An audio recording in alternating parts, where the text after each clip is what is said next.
Muy buenas noches. Como todos los meses, tengo el gusto de darles la bienvenida a nuestra sesión, en esta ocasión correspondiente al mes de junio, y actualizarles algunos de los aspectos importantes para nuestro colegio. Como todos ustedes saben, seguimos inmersos en la pandemia de COVID-19. Existe alguna evidencia de que en algunos puntos de la República, por lo menos, la pandemia está desacelerándose. Sin embargo, en algunos otros estados la actividad sigue en aumento. Reiteramos nuestra felicitación y solidaridad con aquellos colegas que forman parte de las primeras líneas de ataque a la pandemia, y una vez más nos ponemos a la orden para cualquier situación que consideren el colegio pueda ayudar. En este mes y a partir de hoy, el Comité de Finanzas está constituido y la información correspondiente a los movimientos financieros del colegio ya no será expuesta en forma abierta. Esto con la intención de mantener información estratégica para el colegio, únicamente para los colegiados. Este comité lo integran todos los presidentes de las correspondencias o capítulos, y está disponible la información de los movimientos del colegio a cualquier miembro que lo solicite directamente con el presidente de su capítulo o bien en forma directa con las autoridades del colegio. Puede ser con el médico abajo. En este mes también lanzaremos la plataforma para constituir el programa de nuestro próximo congreso, y es muy importante su participación. En este punto continuamos todavía analizando las perspectivas de poder realizar el Congreso en forma presencial durante el mes de febrero, lo cual es nuestra primera alternativa. En forma presencial en el mes de abril, es decir, posponerlo por unos cuantos meses, lo cual es nuestra segunda opción. Y iniciamos la cotización de una plataforma digital para la eventualidad de que el Congreso tuviera que ser virtual. De cualquier manera, la participación de ustedes en el proceso de votación y la construcción del programa es muy importante porque, como lo mencioné previamente, posiblemente no tengamos una gran cantidad de trabajos de investigación y sea necesario llegar a los espacios del Congreso con cursos y con temas que resulten de su interés. Sea virtual o sea presencial, su participación es fundamental. Por iniciativa del grupo de reumatólogos pediatras, hicimos una solicitud al Laboratorio Roche para tener acceso a una plataforma que nos permita registrar datos y hacer algún proyecto de investigación. Está enfocada en el síndrome inflamatorio pediátrico asociado a COVID. Y varias de las negociaciones en este punto, con relación al Congreso, con relación a cursos y con relación a otras situaciones, están en espera de mayor claridad por parte del curso de la pandemia. Quiero dejarles la tranquilidad de que el colegio se encuentra en buena salud en términos financieros y que estamos en posibilidad de realizar planes y adaptarnos al escenario más conveniente posible. Sin más por el momento, tengo el gusto de presentar la sesión del día de hoy, que corresponde al servicio de reumatología del Hospital Civil en Guadalajara, Dr. Juan Menchaca. Está coordinada por el Dr. Hilario Ávila Armengol y girará en torno a osteoporosis. Espero que sea de su agrado y estaremos pendientes para cualquier situación que deseen comunicarnos. Muchas gracias. Muy buenas noches. Lectura del acta de la sesión mensual ordinaria del Colegio Mexicano de Reumatología correspondiente al mes de mayo del 2020. Siendo las 20 horas del día 26 de mayo del 2020, a través del video pregrabado por la contingencia sanitaria relacionada a la pandemia COVID-19, en la plataforma YouTube, tuvo lugar la sesión mensual ordinaria del Colegio Mexicano de Reumatología. Se registró un total de 192 asistentes en línea, 124 colegiados, 46 residentes y 22 no colegiados. Se inició la sesión con la siguiente orden del día. 1. Bienvenida, presentación de la sesión académica e informe del Comité Ejecutivo del Colegio Mexicano de Reumatología a cargo del doctor César Pacheco Tena. 2. Lectura del acta anterior por un servidor. 3. Informe financiero a cargo del doctor Francisco Javier Aceves. 4. Sesión académica. El doctor César Pacheco Tena da la bienvenida, como cada mes, a nuestra sesión mensual correspondiente al mes de mayo del 2020. Inicia presentando la sesión académica que estará a cargo del Servicio de Reumatología del Hospital Universitario de Monterrey, Nuevo León, coordinada por el doctor Dionisio Ángel Galarza Delgado, jefe del Servicio de Reumatología, profesor titular del curso de la especialidad en reumatología del Hospital Universitario José Eleuterio González de la Universidad Autónoma de Nuevo León, Monterrey, con el tema COVID-19 y el reumatólogo, retos y oportunidades. Inmediatamente después pasa a dar el informe del Comité Ejecutivo del Colegio Mexicano de Reumatología, agradeciendo de antemano la participación del Hospital Universitario de Monterrey, Nuevo León. Comentó que, como se sabe, estamos entrando a la parte más crítica de la pandemia del COVID-19. El doctor César Pacheco Tena comentó que muchos de nuestros colegiados forman parte de la primera línea de ataque y de la recepción de pacientes. El Colegio Mexicano de Reumatología se ha enterado de que algunos de nuestros miembros han sido contagiados y que en la gran parte de los casos han evolucionado de forma satisfactoria. Dijo que extendemos nuestro saludo y apoyo a todos aquellos colegas que se encuentran en el combate de la pandemia y que aprovechamos para reiterar el apoyo por parte del colegio, poniendo una vez más a disposición cualquier ayuda que el colegio pueda brindar. También comentó que el hecho de que la pandemia vaya en ascenso hace más difícil establecer planes concisos de negociación y estrategias específicas tanto a nuestros miembros asociados en la industria como las propias estructuras del colegio y como los académicos a nivel internacional no son capaces en este punto de tomar decisiones con respecto a viajes, ponencias o eventos. Dijo que hemos hecho a lo largo de este mes es continuar con la planeación de nuestro congreso estableciendo un nuevo contacto con la sede seleccionada, que es Sintermex, en la ciudad de Monterrey, Nuevo León. Mencionó también que hemos logrado un acuerdo tentativo, sin embargo, ambas partes reconocemos que la fecha puede ser no definitiva y existe la posibilidad de modificación, haciendo un esfuerzo por establecer los días del Congreso y la sede.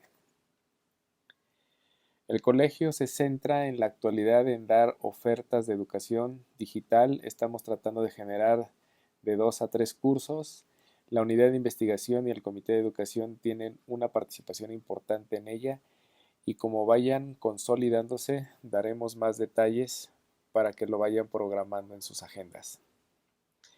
El doctor Pacheco anunció que para la próxima semana se llevará a cabo una sesión extraordinaria por parte de un grupo de médicos reumatólogos pediatras, quien a nombre del doctor Enrique Faungier propusieron para el próximo 4 de junio a las 20:30 horas en el horario de la Ciudad de México con el tema Síndrome inflamatorio multisistémico infantil y enfermedad de Kawasaki, nuevas manifestaciones del COVID-19 en niños, asegurando que el tema será de mucho interés para todos nosotros.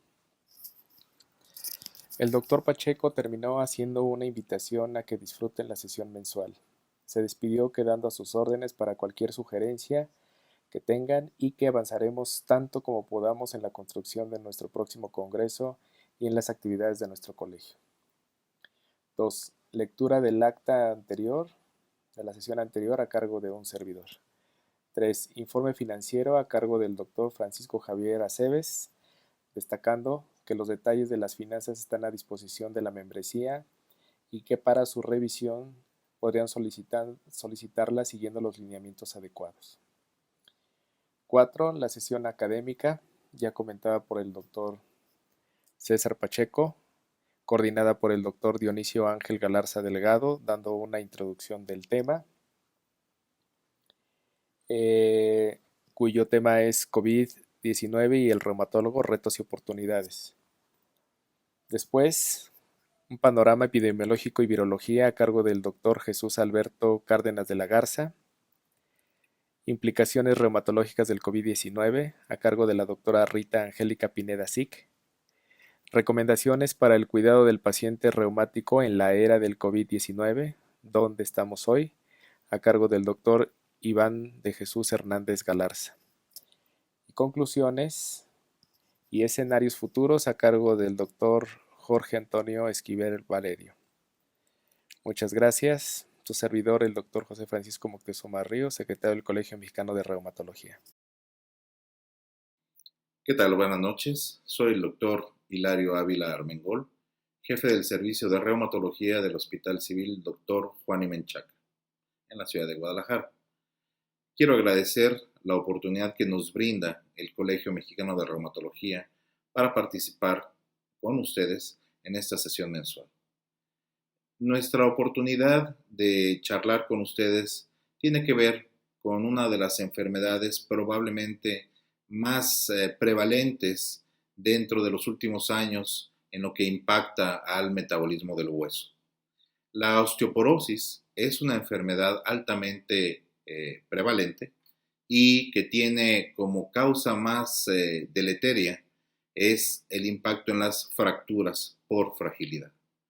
Las fracturas por fragilidad, por definición, tienen que ver con una fractura causada por un mínimo estímulo y que esto tiene como fondo el hecho de que la formación de la estructura se encuentra debilitada, ya sea por factores propios del hueso o por factores externos a este.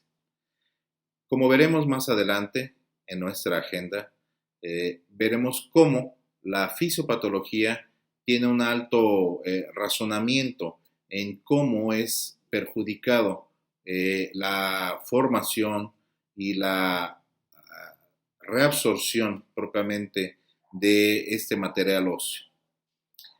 Así también veremos cómo una de las lesiones más frecuentes, como las fracturas vertebrales, habitualmente no son consideradas dentro de la evaluación del reumatólogo. Nuestro centro formador de residentes tiene como base la patología dentro de todas las enfermedades reumatológicas y con la facilidad que tenemos también de contar con los elementos como la densitometría ósea y otros análisis cercanos a tener una evaluación completa. Sin más, quisiera presentar dentro de la agenda de esta noche a mis compañeros, los cuales desarrollarán este tema con toda la intención de compartir con ustedes y dejar un poco el énfasis de que la enfermedad debe de ser considerada y tan importante como el detener un proceso inflamatorio es conservar la estructura, ya que desafortunadamente este tipo de pacientes llegan a presentar fracturas por fragilidad en etapas mucho más jóvenes de las que esperaría uno dentro del común de la enfermedad. El doctor Sergio Durán Barragán iniciará hablando sobre los aspectos fisiopatológicos de la enfermedad. Enseguida, el doctor Jorge Aguilar Arreola hablará acerca de las fracturas vertebrales y la osteoporosis asociada a glucocorticoides. Finalmente, la doctora Stephanie Valdés, subinvestigadora de nuestro sitio, completará parte de esta información acerca de un estudio de fracturas vertebrales. Espero que con esto crea un interés en que el reumatólogo sea uno de los principales detectores de la enfermedad y a su vez eviten el desarrollo de fracturas vertebrales en nuestros pacientes. Espero que sea de su agrado y quedo a la disposición para cualquier duda o comentario. Empezamos. Muchas gracias. Buenas noches, mi nombre es Sergio Durán, soy médico reumatólogo. Muchas gracias por la invitación para participar en la presentación de la sesión mensual del Colegio Mexicano de Reumatología. El día de hoy les voy a presentar el tema de osteoporosis y enfermedades reumáticas. Para comenzar, un caso clínico. Es una mujer de 75 años de edad con diagnóstico de artritis reumatoide temprana, con factor reumatoide de 72 unidades y anti-CCP de 180 unidades, que está recibiendo tratamiento con metrotexato 15 miligramos por semana, cloroquina 150 miligramos al día, prednisona 10 miligramos al día desde hace un mes. Actividad leve de la enfermedad con DAS28 de PCR de 3.1 y el objetivo del tratamiento es llevarla a la remisión, suspender la dosis de prednisona y ajustar sus PARMES de acuerdo a su evolución en los próximos 3 meses. Ella previamente se conocía sana, sin historia familiar de fracturas, no fuma, no toma alcohol, no hace ejercicio, su talla es de unos 68 centímetros y pesa 68 kilogramos. Sus niveles de 25-hidroxivitamina D es de 20 nanogramos por mililitro y su densidad mineral ósea con un valor de T de menos 1.2 en cuello femoral. Entonces, como ven, esta paciente pues tiene varios factores de riesgo para desarrollar osteoporosis, los cuales iremos tocando punto por punto a lo largo de la charla. Bien, la osteoporosis en el mundo es una enfermedad muy importante, ya que es la causante de cada 3 segundos una fractura. El 40% de los pacientes no podrá volver a caminar por sí mismo tras una fractura de cadera y un 80% de los pacientes con fracturas de cadera requerirán apoyo para realizar tareas diarias. En América Latina se conoce que es una epidemia creciente. El doctor Cyrus Cooper en el año 1992 hizo un estimado del diagnóstico de osteoporosis y su prevalencia y cómo se incrementará en los próximos años hasta llegar al año 2050, donde crecerá un 400% en personas de 50 a 64 años de edad y hasta un 700% en personas de 65 años o más.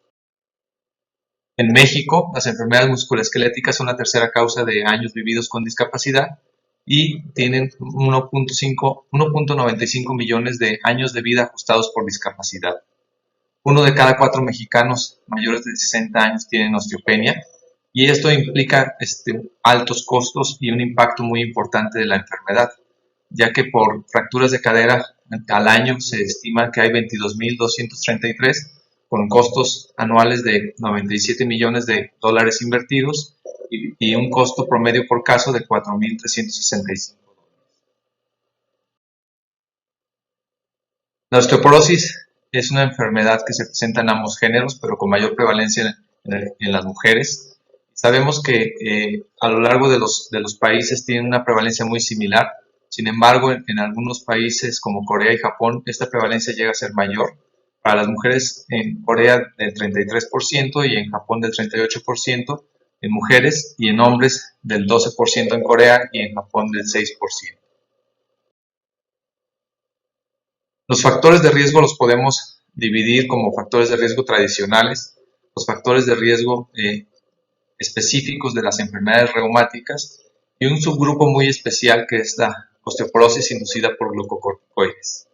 De los factores de riesgo tradicionales que conocemos es la edad mayor a 55 años, ser de raza blanca, el género femenino, el tener una menopausia y cuando es de forma temprana es un mayor riesgo, el tabaquismo, consumir más de 2 bebidas alcohólicas diarias, el sedentarismo, deficiencia de vitamina D, malabsorción intestinal, índice de masa corporal menor a 18.5, densidades minerales óseas con valores de T de menos 1.5, hiperparatiroidismo e hipoparatiroidismo y el tener una fractura previa. Con relación a las enfermedades reumáticas, la artritis reumatoide es una de las que tienen mayor riesgo y este está dado por la actividad de la enfermedad, también por los niveles de autoanticuerpos, como veremos más adelante. La espondilitis anquilosante tiene un mayor riesgo de padecer osteoporosis y esto también está dado por los cambios avanzados de la columna vertebral y la espalda con una movilidad limitada.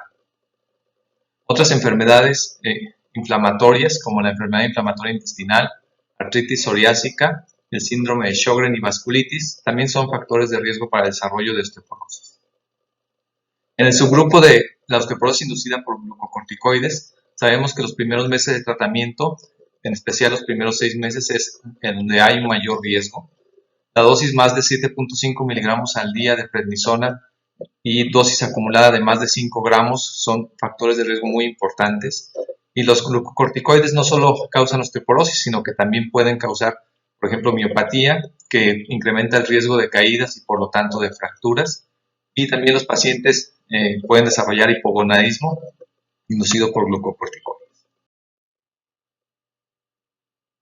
Con respecto a la prevalencia en las enfermedades reumáticas, en artritis reumatoide sabemos que el padecer la enfermedad tiene 2 veces más riesgo de fracturas y la prevalencia de osteoporosis en artritis reumatoide llega a ser del 30 al 50% y es asociada a la duración de la enfermedad y a la actividad de la enfermedad. En lupus hay una prevalencia de osteopenia que va del 25 al 74% y de osteoporosis de 14 al 68%. Pacientes con lupus tienen 3 veces más riesgo de fracturas. Las espondiloartropatías llegan a tener una prevalencia del 34% para osteoporosis y un riesgo de 3 a 7 veces más riesgo de fracturas vertebrales específicamente. El síndrome de Sjögren con prevalencias de 32% para osteopenia y 51% para osteoporosis, y las vasculitis con un riesgo de fractura de 1.67 veces mayor, y se han asociado la osteoporosis a los anticuerpos ANCAS positivos hasta un 17%. La osteoporosis en la artritis reumatoide va a estar mediado por diferentes mecanismos, principalmente por los grados de inflamación, los niveles de citoquinas y los niveles de autoanticuerpos. El factor de necrosis tumoral es una citoquina junto con la interleucina 6 que van a ser los encargados de activar a los osteoclastos, y los osteoclastos juegan un papel predominante en la resorción ósea en los pacientes con artritis reumatoide. Asimismo, va a haber una liberación local de metaloproteinasas a nivel articular. Los linfocitos TCD4 positivos, CD28 negativos son los encargados de producir el RANG ligando. Este RANG ligando va a ser el que va a activar a los osteoclastos para producir las erosiones óseas. También existe un incremento en la proteína DICOP1, en la cual se asocia a las erosiones óseas y es un mecanismo inhibidor de la proteína WNT y de osteoprotegerina. En el pasado EULAR 2020, que fue realizado de manera virtual, se presentó un estudio de pacientes mexicanos. Es un estudio retrospectivo observacional en el cual se incluyeron 141 pacientes con artritis reumatoide y se clasificaron de 2 formas. Se hizo una clasificación de acuerdo al riesgo por FRAX y también se hizo una clasificación de acuerdo a la densidad mineral ósea. Lo interesante de este artículo es que los pacientes que tienen un riesgo de acuerdo al FRAX para fracturas en general por osteoporosis, un riesgo bajo, llegan a tener, cuando se hace una densidad mineral ósea, hasta un 66% llegan a ser clasificados como con osteoporosis, lo cual nos refleja que los pacientes con artritis reumatoide, el FRAX nos puede dar una subestimación del riesgo de fracturas por osteoporosis, y el cual debe ser complementado con una densidad mineral ósea. En el mismo congreso EULAR, un grupo de reumatólogos de Portugal hacen un estudio muy parecido, pero con un poco más de pacientes, con 303 pacientes con artritis reumatoide, de las cuales 244 eran mujeres, 49 tenían tabaquismo positivo y la edad promedio era 59 años, con una duración de la enfermedad de 18 más menos 10 años y una frecuencia de factor reumatoide positivo del 72% y ACPA positivo de 80%. Ellos hacen una categorización muy similar en la cual hacen un FRAX de los 303 pacientes y los dividen en alto riesgo de fractura, un riesgo intermedio y un riesgo bajo, y observan que 30% de los 30 pacientes, un 21% de los pacientes fueron clasificados como bajo riesgo de fractura usando el FRAX, pero cuando se les hace ya la densidad mineral ósea y se recategorizan, este riesgo se incrementa y se evalúa como un alto riesgo de fractura. La osteoporosis en espondiloartritis tiene diferentes mecanismos también, pero estas alteraciones son paradójicas. ya que los pacientes con espondiloartritis van a tener una formación ósea patológica, tienen anquilosis, pero también tienen un desarrollo de osteoporosis. Sabemos que la inflamación dada en la espondiloartritis va a ocasionar una pérdida de hueso trabecular, y las zonas que tienen edema óseo y osteoitis van a incrementar 5 veces el riesgo de una densidad mineral ósea baja. La osteoporosis en los pacientes con espondiloartritis también está dada por los niveles elevados de DKK1 y un incremento del RANK ligando. Asimismo, el HLA-B27 se asocia con una mayor resorción ósea. De las características de la pérdida ósea en artritis reumatoide y espondiloartritis hay unas diferencias en las cuales aquí en esta tabla se las presento. Las erosiones óseas van a ser de forma diferenciada para espondiloartritis como artritis reumatoide, en donde en espondiloartritis sabemos que estas erosiones se asocian a la centesitis y a una formación ósea, y en artritis reumatoide las características es que se presentan en los márgenes articulares y en las articulaciones metatarsofalángicas, carpofalángicas, interfalángico-proximales y en carpo.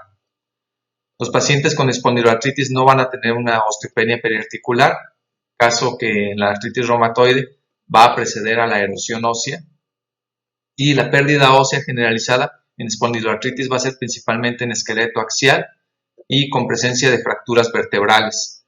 Y esta pérdida ósea generalizada se asocia con formación de hueso nuevo ectópico de manera paradójica. Asimismo, en artritis reumatoide, la pérdida ósea generalizada va a ser tanto del esqueleto axial como apendicular, va a haber fracturas vertebrales y no vertebrales, y no hay una asociación con hueso nuevo ectópico. En el caso de la remodelación ósea, ambos van a tener mayor resorción ósea, pero con la diferencia de que los pacientes con artritis reumatoide tienen una menor formación ósea. ¿Qué pasa a nivel de la articulación en los pacientes con artritis reumatoide y con espondiloartritis? La señalización, aquí la podemos observar, en donde los sinoviocitos tipo fibroblastos y las células B van a producir diferentes citoquinas y anticuerpos. Las principales citoquinas que están involucradas es el TNF, la interleucina 1 y la interleucina 6, las cuales van a activar de manera directa los osteoclastos en artritis reumatoide. Asimismo, las células B van a producir los factor reumatoide y ACPA, los cuales a su vez van a activar los osteoclastos, y de manera indirecta también los sinoviocitos tipo fibroblasto van a tener una producción de DKK1, los cuales van a ser una forma inhibitoria para los osteoblastos. También existe los linfocitos TH17 van a haber una producción de interleucina 17, que van a hacer una retroalimentación para activación tanto de las células dendríticas como de los sinoviocitos tipo fibroblastos. En el lupus eritematoso sistémico, la osteoporosis es un problema muy importante. Sin embargo, esta está subestimada y subtratada y no está considerada por las guías actuales del EULAR. Sabemos que la osteoporosis o la pérdida ósea en los pacientes con lupus va a ser de forma multifactorial, ya que va a haber un daño acumulado, ya que está dada por un daño acumulado, por una menopausia prematura, por nefritis activa y por medicamentos, principalmente los corticoides y la ciclofosfamida. Esta osteoporosis va a estar dada por la estimulación de los osteoclastos, principalmente por la interleucina 1, 6, 17 y el factor de necrosis tumoral. Asimismo, en el lupus, las LDL oxidadas, que incrementan tanto el riesgo cardiovascular, también van a incrementar los niveles de factor de necrosis tumoral y el RANK ligando. Otro factor muy importante en la osteoporosis de los pacientes con lupus es la deficiencia de vitamina de 25-hidroxivitamina D, la cual hace que tengan una menor captación de calcio los pacientes y que haya una mayor prevalencia de osteoporosis. También hay una disminución de la dihidroepiandrostenediona, lo cual incrementa el riesgo de padecer osteoporosis, y los anticuerpos anti-Rho están asociados a una densidad mineral ósea baja. Pasando a la osteoinmunología de la osteoporosis en las enfermedades reumáticas, vamos a revisar cuáles son los factores que influyen en esta baja densidad mineral ósea en los pacientes con enfermedades reumáticas. Sabemos que la pérdida ósea en las enfermedades reumáticas está dada por la interacción de todas estas células y anticuerpos, donde los osteoclastos van a jugar un papel predominante. Los linfocitos T van a ser también los moduladores de la inflamación, y los anticuerpos junto con las citoquinas van a causar una alteración en la reparación ósea y una mayor resorción. Los osteoclastos van a ser los responsables de las erosiones en artritis reumatoide, y sabemos que estos están localizados en el panus, y los osteoclastos van a ser activados por una expresión incrementada del RANG ligando y de las citoquinas proinflamatorias. Los linfocitos T también tienen un papel muy predominante en la osteoclastogénesis, ya que los linfocitos TH producen interleucina 17, y la cual se va a expresar en el RANG ligando. Va a haber una sobreexpresión del RANG ligando en los fibroblastos sinoviales y un incremento de los precursores de los osteoclastos. En estas imágenes ustedes pueden ver cómo a nivel del hueso hay una erosión, y en esta erosión se expresa tanto RANG como RANG ligando, y hay una proliferación linfocitaria aunado a la erosión. La resorción ósea también está mediada por citoquinas proinflamatorias, donde juegan un papel muy importante tanto el TNF, la interleucina 6 y la interleucina 1. Estos van a incrementar los precursores de diferenciación de los osteoclastos, y el TNF junto con la interleucina 6 va a incrementar la osteoclastogénesis mediada por RANG ligando, y va a haber una mayor resorción ósea. La interleucina 6 también va a ser importante en la diferenciación de los linfocitos Th17 y la producción de esclerostina, y la interleucina 1 va a ser el mediador de la osteoclastogénesis por el TNF-alfa. Aquí vamos a ver las moléculas coestimuladoras en la osteoclastogénesis.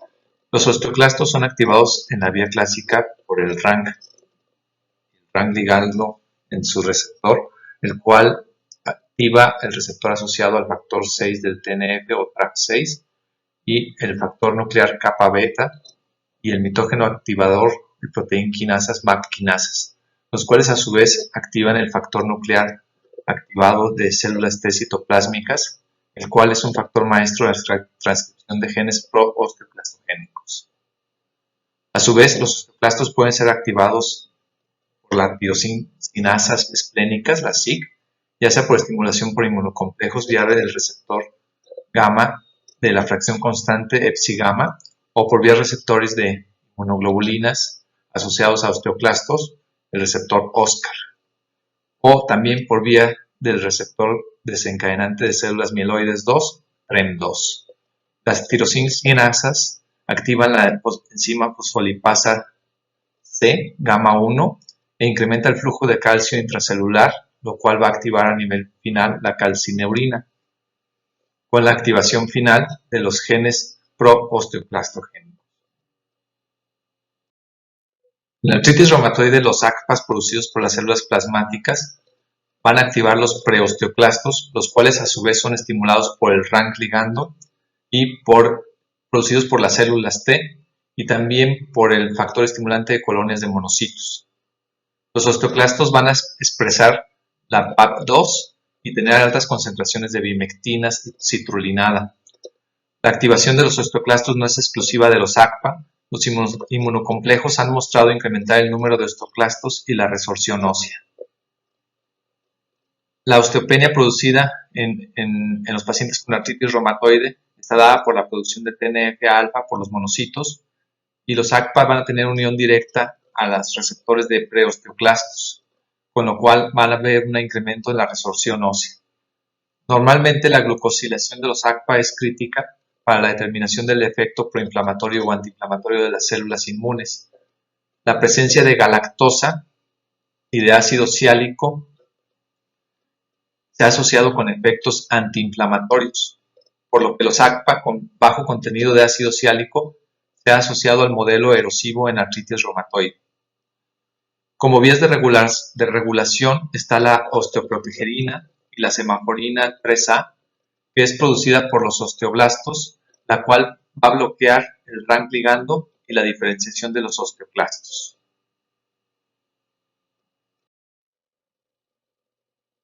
Dentro de la osteoporosis inducida por glucocorticoides, sabemos que el exceso de glucocorticoides va a producir una disminución de las hormonas sexuales, una disminución de la masa muscular y disminución de la absorción de calcio, con un incremento de la hormona paratiroidea. A nivel de los osteoclastos se incrementa la osteoclastogénesis, la sobrevida de los osteoclastos y la resorción ósea. A nivel de los osteoblastos va a disminuir la osteoblastogénesis, incrementando la apoptosis y la formación ósea. Y a nivel de los osteocitos va a incrementar la apoptosis, disminuye la circulación canalicular y disminuye la calidad ósea, llevando todo esto a una fractura u osteonecrosis. La osteoporosis inducida por glucocorticoides es la causa número 1 de osteoporosis secundaria en el mundo, es la causa número 1 de osteoporosis en pacientes menores de 50 años de edad y es la causa número 1 de osteoporosis iatrogénica. El riesgo de fractura se ve incrementado dentro de los primeros 3 meses de tratamiento, con un pico a los 12 meses. Y sabemos que la dosis de corticoides es un factor muy importante y a partir de los 7.5 miligramos al día se incrementa el riesgo. Asimismo, las dosis bajas de glucocorticoides causan pérdida de hueso trabecular vertebral, la cual parcialmente es reversible al descontinuar el tratamiento. Aquí lo podemos ver como estas dosis, al descontinuarlo, el riesgo disminuye, mas no desaparece.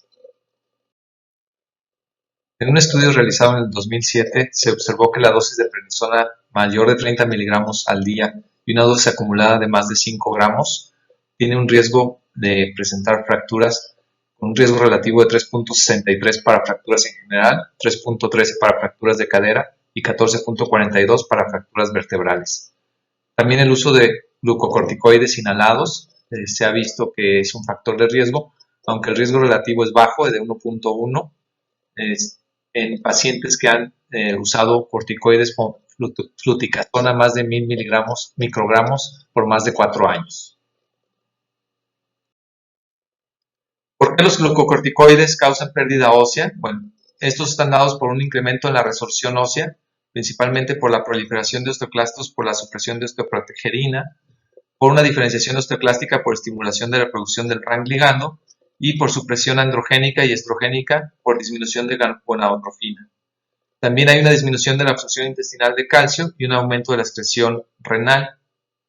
Y también está dada por la inhibición de la formación ósea, por inhibición del factor similar a la insulina tipo 1 y testosterona, alteración de la dinámica secretora de PTH, osteonecrosis por apoptosis y una inhibición de la proliferación y diferenciación de osteoblastos.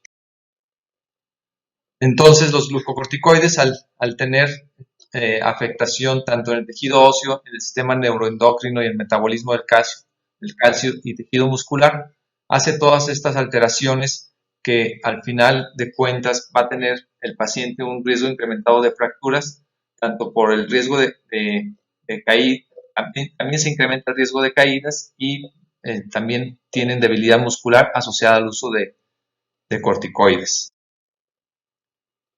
Volviendo al caso clínico que les venía presentando de un inicio, lo retomamos, es una mujer de 75 años de edad con diagnóstico de artritis reumatoide temprana, con factor reumatoide positivo, anti-CCP positivo, y está en tratamiento con corticoides, con prednisona 10 miligramos al día, tiene una actividad leve de la enfermedad con DAS28 PCR de 3.1 y sus niveles de vitamina D es de 20 nanogramos por mililitro con un valor de T de menos 1.2.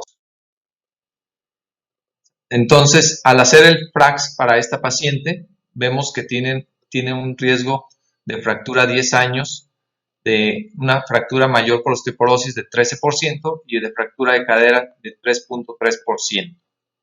Dentro de los factores de riesgo tradicional tenemos que tiene más de 55 años, es de raza blanca, el género femenino, tener menopausia, sedentarismo y deficiencia de vitamina D. relacionados a la enfermedad reumática, artritis reumatoide con una actividad leve de la enfermedad, autoanticuerpos con factor reumatoide y anti-CCP positivos, y tiene uso de corticoides, el cual en los primeros meses de tratamiento, está en los primeros meses de tratamiento y con una dosis de prednisona de más de 7.5 miligramos al día. Con todo esto, pues podemos ver que es una paciente que aun cuando no tiene osteoporosis, pues tiene factores de riesgo y de los cuales algunos pueden ser modificables y que podemos incidir directamente para que no desarrolle osteoporosis. Las conclusiones es que los pacientes con enfermedades reumáticas tienen múltiples factores de riesgo para desarrollar osteoporosis. La actividad y duración de la enfermedad, inflamación y los niveles de citoquinas son factores predominantes para el desarrollo de osteoporosis. El uso y la dosis de glucocorticoides es un factor de riesgo que puede ser ajustable y es parcialmente reversible.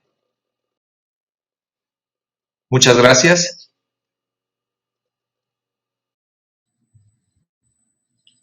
Muy buenas noches a todos. Espero que se encuentren bien de salud. Agradezco al Colegio Mexicano de Reumatología la invitación para participar en esta sesión mensual. Yo soy el doctor Jorge Enrique Aguilar Arreola, soy médico internista y reumatólogo del Hospital Civil de Guadalajara, Dr. Juan I. Menchaca, adscrito al Servicio de Reumatología. El tema que tocaré el día de hoy será fracturas vertebrales en enfermedades reumáticas.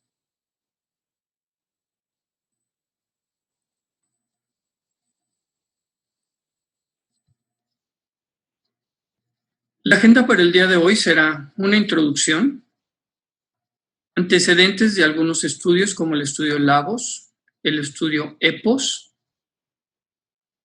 Vamos a realizar la presentación de los resultados de un protocolo de investigación que realizamos en nuestro servicio. Y, por último, cederé la palabra a la doctora Estefanía Valdés, subinvestigadora de nuestro servicio, para que presente los resultados en relación a fracturas vertebrales no diagnosticadas y su asociación con glucocorticoides. Fractura vertebral se define como una reducción mayor al 20% de la altura vertebral anterior, media o posterior. A nivel mundial, las fracturas vertebrales tienen una prevalencia del 20 al 25% en mujeres por arriba de los 50 años, presentando una incidencia por año de 10.7 casos nuevos por cada 1,000 pacientes año. El 64% de las fracturas vertebrales son asintomáticas, representando el tipo de fractura asintomática más común por osteoporosis. Se ha reportado que las vértebras más comúnmente afectadas son T7 y T12, así como L1. Aquellas pacientes que presentan una fractura vertebral por osteoporosis tienen un riesgo del 19% de desarrollar una nueva fractura vertebral en el próximo año y un incremento de riesgo que esta nueva fractura sea de grado severo. También existe 3 veces más riesgo de que desarrolle fracturas múltiples osteoporóticas. Los principales estudios que han valorado la prevalencia de fracturas vertebrales asintomáticas son el estudio EPOS, realizado en Europa, sucedido por el estudio LAVOS, llevado a cabo en Latinoamérica. Este último obtuvo participación importante de médicos mexicanos como la doctora Patricia Clark y el doctor Fidencio Pons Molina, entre otros destacados investigadores mexicanos. Como podemos observar en la gráfica, la prevalencia de fracturas vertebrales asintomáticas reportadas en el estudio LAVOS es de 6.9% en mujeres entre los 50 a 59 años, incrementando de manera significativa hasta un 27.3% en mayores de 80 años. Por otra parte, el estudio EPOS, reporta prevalencias en diferentes países europeos que van desde 13% a 27%, observando una variabilidad según el grupo poblacional que se está estudiando, por lo que nos pareció importante generar nuestros propios datos del centro. Es un placer para este equipo presentar los resultados de protocolo titulado Prevalencia de fracturas vertebrales no diagnosticadas en mujeres posmenopáusicas del Servicio de Reumatología del Hospital Civil de Guadalajara, Dr. Juan I. Menchaca. El objetivo de nuestro estudio es determinar la prevalencia de fracturas vertebrales no diagnosticadas en mujeres posmenopáusicas de la consulta externa de reumatología. Nuestro interés en realizar este estudio radica de las complicaciones tanto en la calidad de vida de los pacientes como la mortalidad que la acompaña. Se ha reportado en los sujetos con fracturas vertebrales que el 33% desarrollan dependencia y el 24% fallecen en el siguiente año. Esto secundario a complicaciones propias de la fractura. También está reportado un incremento en la estancia hospitalaria y un incremento en los costos de atención. Los criterios de inclusión más relevantes de nuestro estudio fueron firma de consentimiento informado, pacientes valoradas en la consulta externa de reumatología, que contaran con una densitometría ósea de fecha menor a 1 año, que fueran mayores de 50 años y que cumplieran con la definición de posmenopausia. De igual manera, debía cumplir con al menos un factor de riesgo para osteoporosis. Nuestros criterios de exclusión más relevantes fueron contar con antecedentes de fractura vertebral, ya que el objetivo de nuestro estudio era identificar fracturas asintomáticas de novo. Los demás criterios de exclusión fueron patologías que pudieran alterar el análisis, tanto de la densitometría ósea como de las radiografías de columna, como pudieran ser enfermedad de Payet, mieloma múltiple, neoplasias, cirugías de columna con instrumentación. Los criterios de eliminación fue que la densitometría ósea haya sido realizada con fecha mayor a 1 año al tiempo de la evaluación, que las pacientes retiraran su consentimiento informado o que las radiografías solicitadas no fueran técnicamente valorables. Este fue un estudio transversal descriptivo en el cual valoramos pacientes posmenopáusicas por arriba de 50 años vistas en nuestro servicio de reumatología que no contaran con antecedentes de fractura vertebral previa. El cálculo de la muestra arrojó 96 pacientes, calculado a partir de una prevalencia de osteoporosis de 13.7% en población mexicana. Se le realizó un cuestionario que incluyó información demográfica, antecedentes familiares, antecedentes personales, ginecológicos y de estilo de vida como alcoholismo y tabaquismo. Se interrogó sobre la presencia de sintomatología vertebral, recordando que nuestra población debía ser asintomática. Solicitamos radiografías laterales de columna dorsal y lumbar, las cuales fueron centradas sobre T7 y L12 y se analizaron mediante el programa digital Zero Web Viewer con el que cuenta el hospital. La valoración vertebral se realizó mediante morfometría vertebral según los criterios de McCluskey-Canis, tomando como referencia 6 puntos vertebrales, 2 para calcular la altura anterior, otros 2 para la altura media y otros 2 más para la altura posterior. Se definió como fractura vertebral una reducción mayor al 20% de la altura anterior, media o posterior Esto en relación a la propia línea posterior o a la vértebra adyacente normal. Clasificamos las fracturas como leve, moderada o severa según los porcentajes propuestos por Jenant, siendo leve de 20 a 25%, moderada de 26 a 40% y severa mayor a 40%. En estas imágenes se puede observar las mediciones realizadas. En la figura 1 se observa una fractura leve tras corroborar la disminución de la altura anterior en relación a la altura posterior.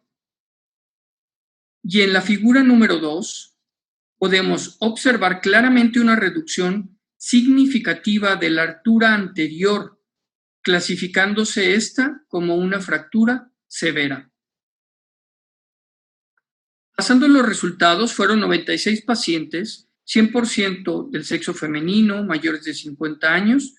Tuvimos un promedio de edad de 64 años. El 47% de nuestra población fue diagnosticada con osteoporosis por medio de densitometría ósea. 46% tuvieron osteopenia y solo un 7% tuvieron una densitometría normal.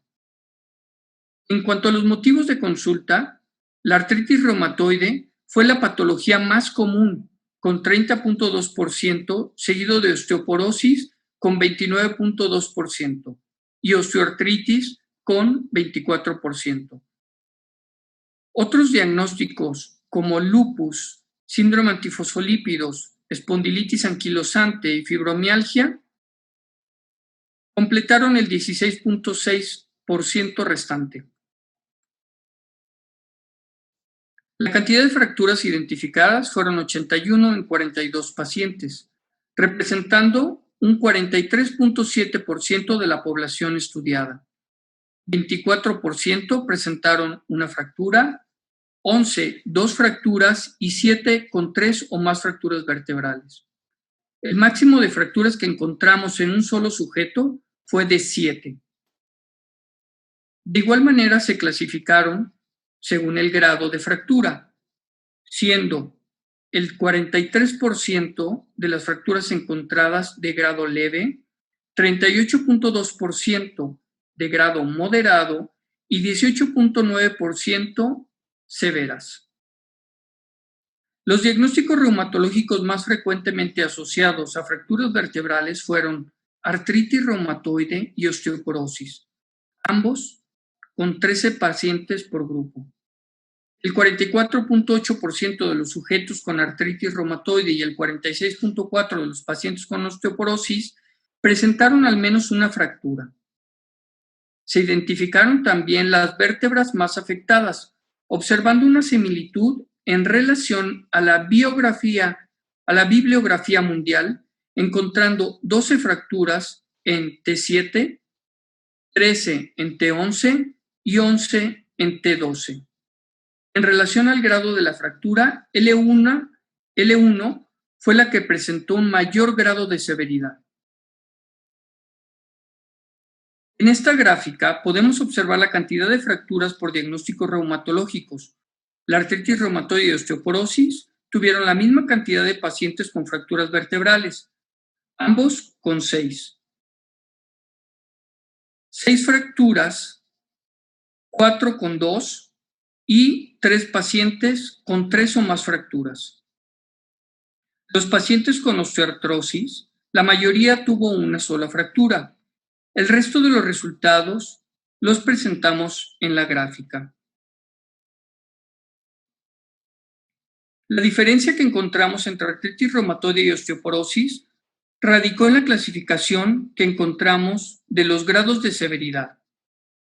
Artritis reumatoide, las fracturas leves como las severas se encontraron en igual cantidad, 5 pacientes en cada una, mientras que las pacientes con osteoporosis, la mayoría presentaron fracturas vertebrales moderadas. Cabe señalar Posterior a la identificación de las fracturas vertebrales, se les inició tratamiento a los sujetos y fueron referidos al servicio de neurocirugía para su valoración. Como conclusiones en nuestro estudio, encontramos una prevalencia de 43.7% de fracturas vertebrales en mujeres posmenopáusicas asintomáticas en nuestro servicio de reumatología. Consideramos que el principal factor que influyó en el aumento de esta prevalencia fue que nuestra población contaba con mayores factores de riesgo para fractura vertebral, como son la propia enfermedad reumatológica. Los diagnósticos que se asociaron a fractura vertebral en mayor medida fueron artritis reumatoide y osteoporosis. En base a nuestros resultados, podríamos sugerir realizar una búsqueda intencional de fracturas vertebrales mediante la realización de radiografías laterales de columna, haciendo énfasis en aquellos pacientes con patología reumatológica.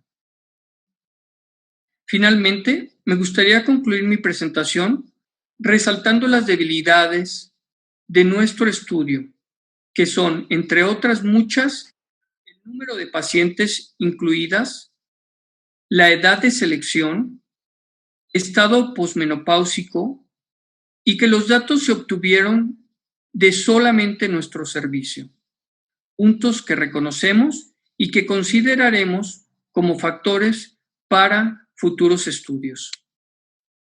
Les agradezco su atención y enseguida los dejo con la doctora Estefanía Valdés, subinvestigadora de nuestro servicio, la cual les hablará de un subanálisis sobre fracturas vertebrales y su asociación con el uso de glucocorticoides.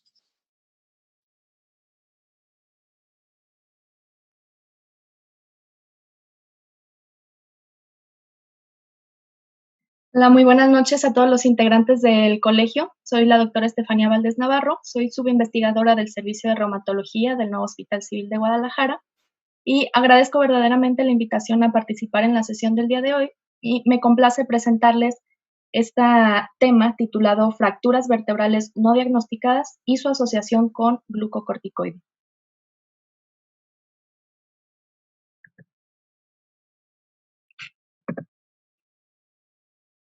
Como se comentó en la presentación pasada, la población de estudio fueron mujeres posmenopáusicas arriba de los 50 años valoradas en el Servicio de Reumatología del Nuevo Hospital Civil de Guadalajara, con un total de 96 pacientes, de las cuales el 30.3% estuvieron expuestas a glucocorticoide. Se consideraron aquellos sujetos en tratamiento actual o que tuvieran antecedente de consumo de 7.5 miligramos de prednisona o su equivalente por más de 3 meses, según lo establecido como factor de riesgo para osteoporosis en el FRAX. En relación a la vía de administración, el 90% correspondió a glucocorticoide sistémico y el 10% tenía antecedentes de exposición a glucocorticoide inhalado, siendo prescrito este por diagnóstico de asma. Solo una paciente estuvo expuesta a ambas presentaciones. Los medicamentos inhalados identificados fueron beclometasona y fluticasona con un máximo de exposición de 40 años. La dosis promedio de prednisona fue de 7 miligramos, una moda de 5 miligramos, dosis máxima identificada de 30 miligramos y dosis mínima de 2.5 miligramos. En cuanto al tiempo de exposición, el promedio fueron 8 años de consumo, moda de 4 años, un máximo de 22 años y un mínimo de 4 meses, cumpliendo todas con la definición establecida por FRAX de exposición significativa. En esta tabla tenemos los diagnósticos reumatológicos por los cuales acudieron a consulta. En el grupo de las pacientes no expuestas a glucocorticoide, la osteoporosis y osteoartrosis representaron el 73% de los diagnósticos, mientras que la artritis reumatoide representó el 72% de las expuestas a glucocorticoide. Los demás diagnósticos identificados se describen en la tabla. 3 pacientes tenían como comorbilidad asma, que es el motivo por el cual consumían glucocorticoide inhalado. Se evaluó FRAX a cada sujeto, evaluándose resultados similares entre ambos grupos, tanto para riesgo de fractura mayor osteoporótica como riesgo de fractura de cadera. La densidad mineral ósea reportada para cada uno de los grupos fue similar, con un mayor porcentaje de osteoporosis en el grupo de no expuestas a glucocorticoide, pero sin diferencia significativa. En el estudio se identificaron 42 pacientes con al menos una fractura vertebral, representando el 43.7% de la población total. De las 42 pacientes con fractura, el 26.2% correspondieron al grupo de pacientes expuestas a glucocorticoide, mientras que el 73.8% se presentaron en el grupo de no expuestas a glucocorticoide. La gráfica representa la cantidad de fracturas vertebrales por paciente. El 54.6% de pacientes con glucocorticoide tuvieron 2 o más fracturas vertebrales, en comparación del 41.9% en no expuestas a glucocorticoide. Con estos resultados podemos observar cómo existe mayor número de fracturas vertebrales múltiples en el grupo de glucocorticoide. En esta diapositiva tenemos la comparativa en cuanto a grado de fractura, tomando como referencia el método semi-cuantitativo de Jenand. En el grupo de glucocorticoide observamos mayor porcentaje de fracturas vertebrales severas, con el 27.3%, mientras que el grupo de no expuestas, la fractura severa presentó el 16.2%. Respecto a los diagnósticos relacionados con las fracturas vertebrales, el 81.8% de los grupos de expuestos a glucocorticoide se presentaron en pacientes con diagnóstico de artritis reumatoide, lo cual sugiere un riesgo independiente de la patología. Por otro lado, en el grupo de no expuestas a glucocorticoide, las fracturas fueron más prevalentes en aquellas pacientes con diagnóstico de osteoporosis y osteoartrosis, con el 45.1% y 25.8% respectivamente. Podemos observar en la gráfica cómo, a pesar de rangos de osteopenia, los sujetos expuestos a glucocorticoide con diagnóstico de artritis reumatoide también presentaron fracturas vertebrales. Cierro finalmente con las conclusiones de nuestro estudio. Lo primero, tanto la cantidad de fracturas por paciente como la severidad fue mayor en el grupo de exposición a glucocorticoide. Nuestros resultados sugieren que incluso sujetos con osteopenia expuestos a glucocorticoide pueden presentar fracturas vertebrales. De igual manera, la artritis reumatoide confiere mayor riesgo de presentar fracturas vertebrales, en especial con exposición a glucocorticoide. Y finalmente, sugerimos considerar la realización de una valoración sistemática para detección de fractura vertebral en pacientes con exposición a glucocorticoide y patología reumatológica asociada. Muchas gracias por su atención.